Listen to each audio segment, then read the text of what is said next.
For today's video ay magkakaroon nga na tayo ng Siopaw and Mommy Wars kung saan ikukumpara natin ang dalawa sa pinakasikat na Chinese restaurants at kung alin ang mas masarap sa Siopaw at Mommy nila. Uunahin ko yung una kong natikman, which is tong Lingnam Express. Located sila sa Robinson's Magnolia Food Hall.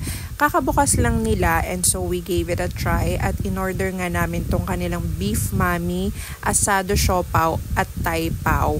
For their Mommy, I can say natabangan ako sa soup or parang hindi ko lang siya masyadong nahalo nung una. Pero nung nilagyan ko na ng chili sauce, umokay naman. Yan yung hakaw nila. Masarap din siya, hindi puro extender. Hindi ko na na-videohan yung sa Siopaw, pero malaki yung serving niya. Tapos yung Thai Pao may kasama siyang riso de Bilbao. Kaya sobrang sarap. Pati yung tinapay niya, buong buo din, hindi siya naghihiwa-hiwalay. Next stop naman is tong Jo Kwan. Located sila sa Banawe Street, Manresa, Quezon City. Dito, nag-o-offer sila ng frozen goods nila. Dati kasi tong commissary nila, actually hanggang ngayon, and then ginawa na din nilang restaurant.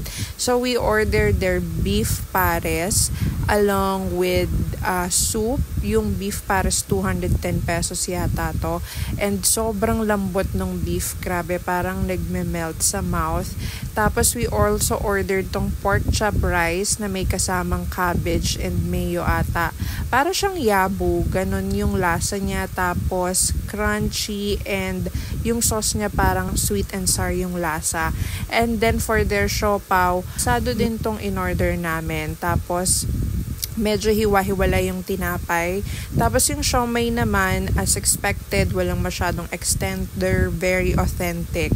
So, ito na nga, yung beef Mommy nila, dito ako mas nasarapan dahil yung soup very rich and flavorful kahit hindi pa siya nakahalo. Para talaga siyang pinakuluan ng matagal. Unang higop mo palang parang gusto mo nakainin pati yung noodles kasi sobrang init. So, overall, if tatanungin ako, I would say it's a tie kasi yung sa Lingnam Express is masarap yung Thai Pao nila and yung siopaw, pero not so ako sa Mommy. Pero yung sa Roko naman is I can say panalo yung Mommy. Yung sa siopaw is not so. So, kanya-kanya naman tayo ng preference. Gusto ko lang i-share sa inyo dahil feel ko worth it naman sila try pareho. Especially if mahilig kayo sa Chinese food. Yun lang. Thanks for watching and follow for more.